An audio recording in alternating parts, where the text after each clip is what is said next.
How to add a savings account on Lloyd's app. The first things first is you access your Lloyd's app application and make sure that you're currently running with the latest version of Lloyd's app. Now you'll have to log in using a user ID and password or the two factors authentication.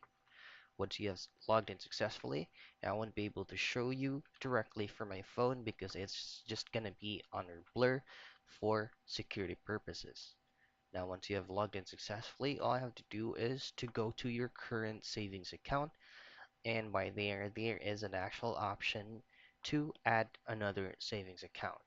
You just have to make sure that you have all your savings accounts information ready so that you will be able to enter it without any problems.